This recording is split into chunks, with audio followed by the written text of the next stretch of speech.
दर्शक बंधु देखु आम आज बनइबा केक केक पाई आम एठी गोटे बर्तन नहींचु से आम रिफाइन तेल दे भल भाव सब जगह लगेदेबू।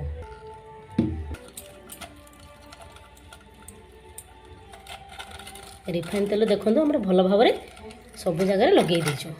तार माप अनुसार आम बटर पेपर गोटे काटिकी रखी भल भाव से आम एठी गोटे कप केक पाउडर नहीं ताकू केक पाउडर को आम आउ गोटे जगह भल भाव रखीचु से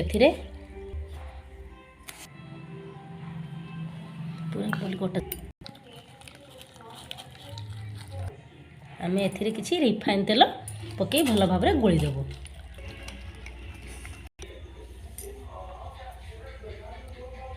तेल देइथिबा बर्तन रे आम भल भाव से गुड़ा होइथिबा केक मिक्स पाउडर को भल भाव रखीदेव। आम एमती इडली छांचरे टांट देकी रखी ता ऊपर भल भाव रखीदेलु ताकू भल भाव घोड़े देलु।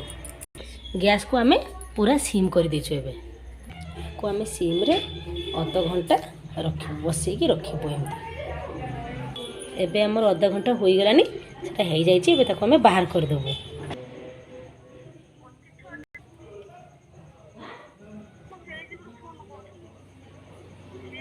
क्रीम को आम भल भाव प्रथमे ब्लेंड करवा।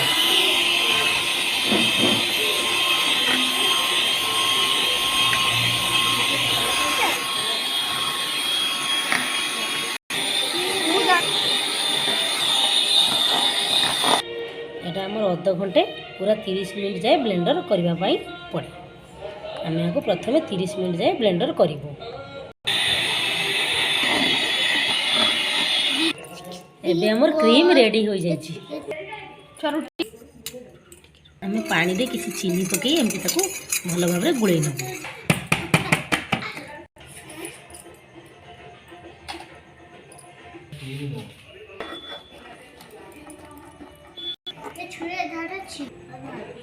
ब्रेड को आम भल भाव प्रथमे 3 भाग काटिकी रखीदेचु।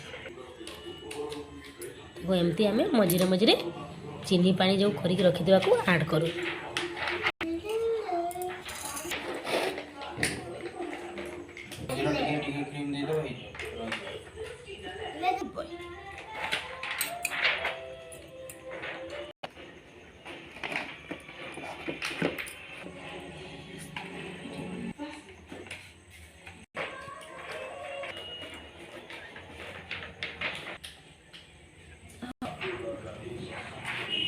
शॉर्ट पड़ जो लगे ना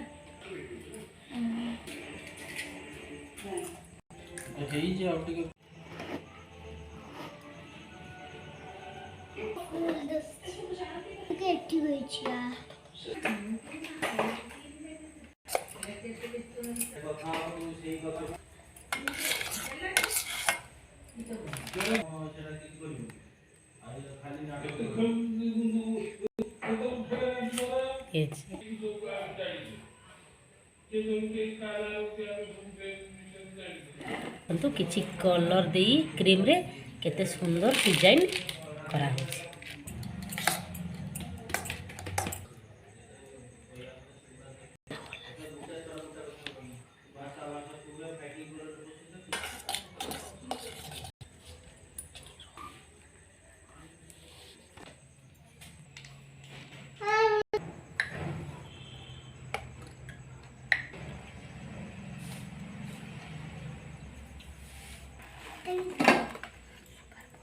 देखु केमती सुगर बॉल दे ताकू भल भाव सजाई दिया होछि।